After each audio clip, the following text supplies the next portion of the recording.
Hi, it's Carmen. It's December 2023, and this is my December blog, and the title is called Overcoming Depression. Here we go.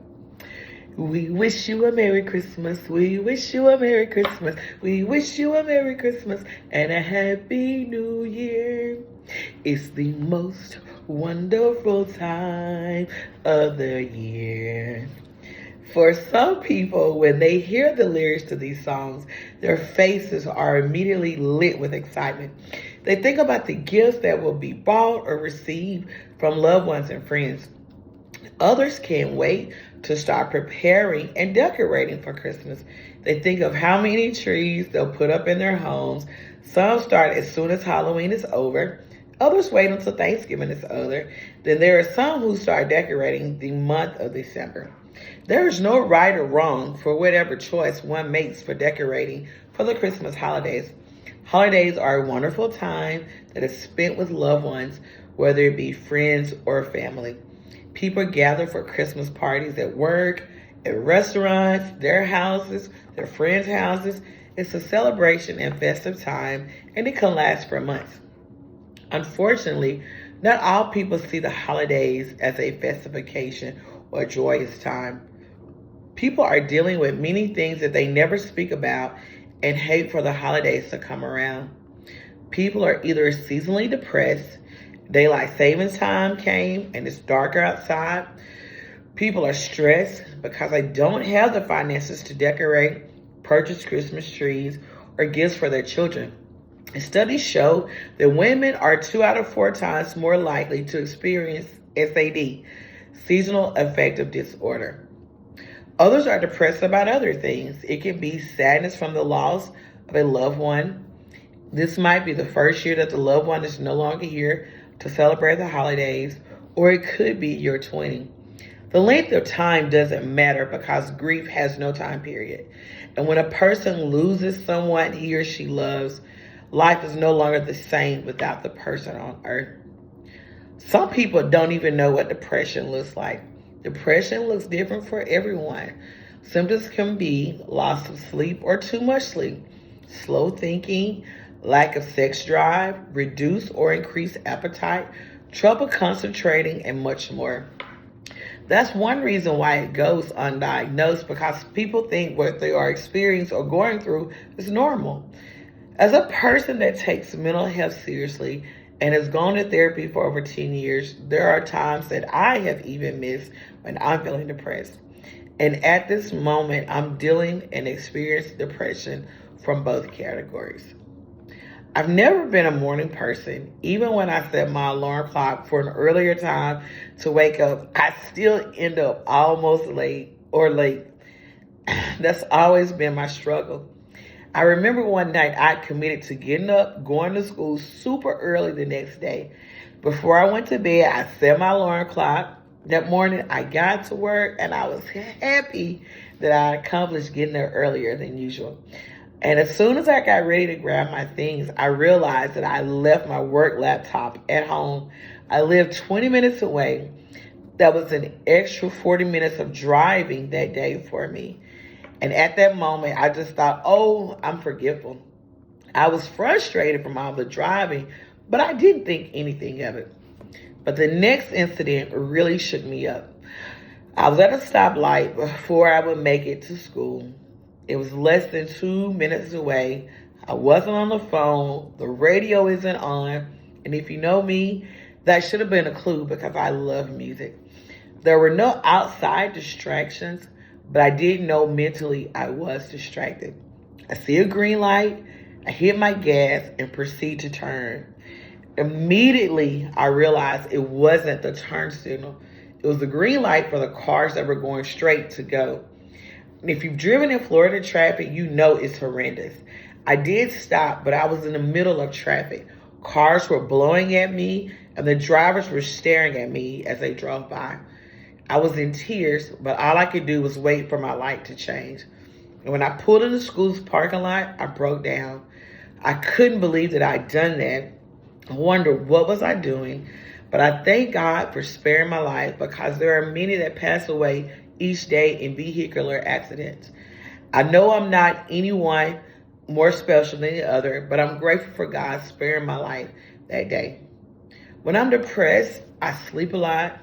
I go to work and come home straight to bed. I don't want to talk to anyone. I don't want to work out.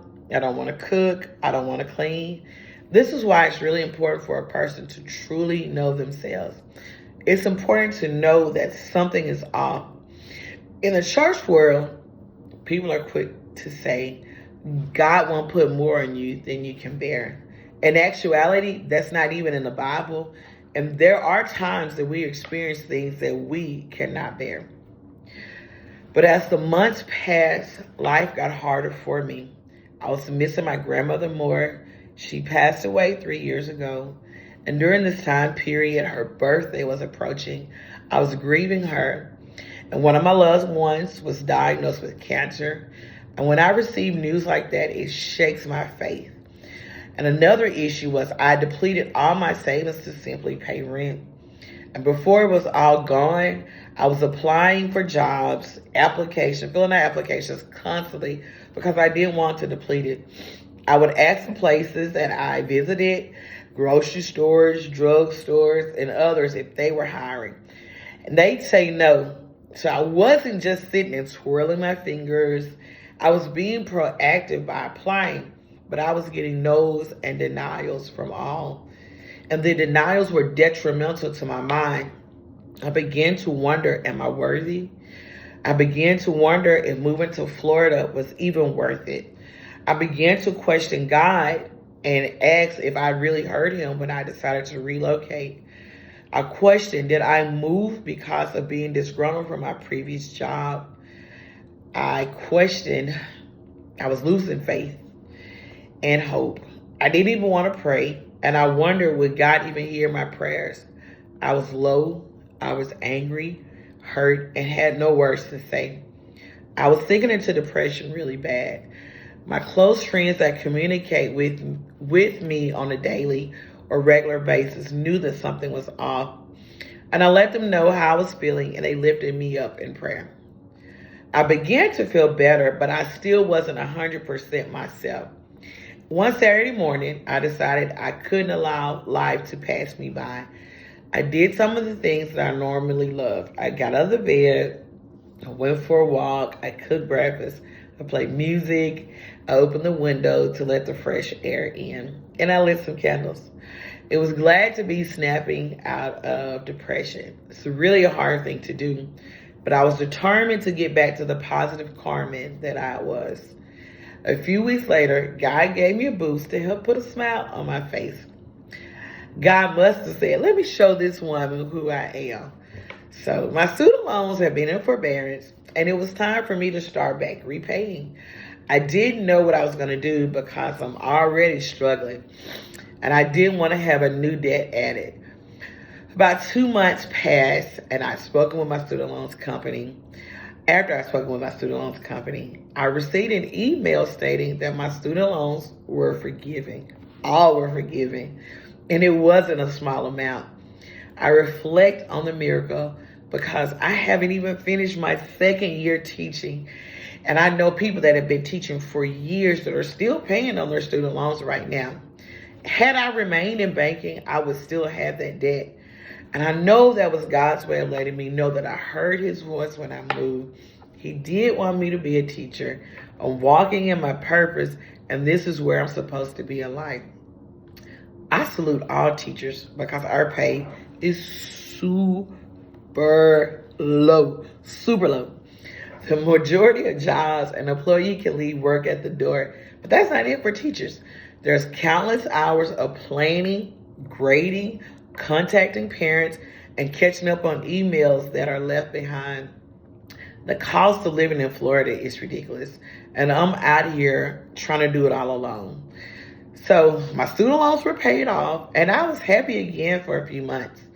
I knew that I still had to pay rent. It was still a situation. It was still a problem. I really wanted a work from home part-time job, and I finally got one that I applied for that hired me. It was a virtual teaching job, and I was ecstatic. I assumed I'd be having to deny students that wanted tutoring because I assumed I would have a lot of tutoring opportunities.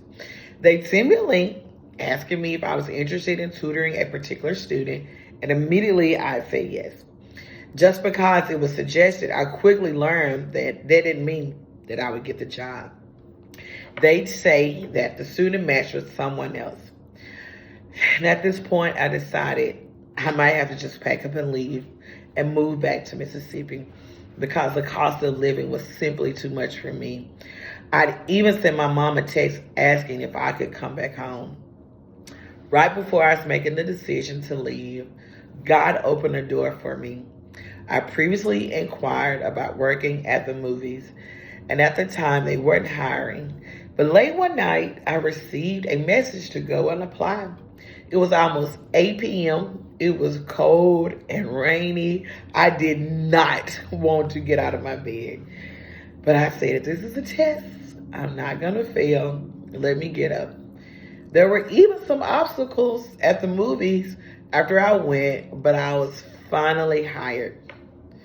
Mental health is very important. As of right now, today, I'm in a good headspace. I'm praying. I'm talking to my friends and loved ones. I'm being more transparent when I'm hurting. I'm not holding things in and just saying that I'm fine. Holding things in is never a good thing to do. It makes you become overwhelmed and anxious. That's not a good space to be in. One time I wrote about having a village, and having a village is very important. Your village can be there to lift you up when you have no words to pray. Your village can be there for you when life is lifing. Your village can be there for you to encourage you as you deal with life challenges. And your village will allow you to cry, scream, or simply listen as you speak. Life is hard. We will have good days and bad days, but we can't give up. Keep living, keep pushing, keep striving, keep doing wonderful things. Depression is real, but so are you. Hope you enjoyed, and until next time, be blessed. Bless up.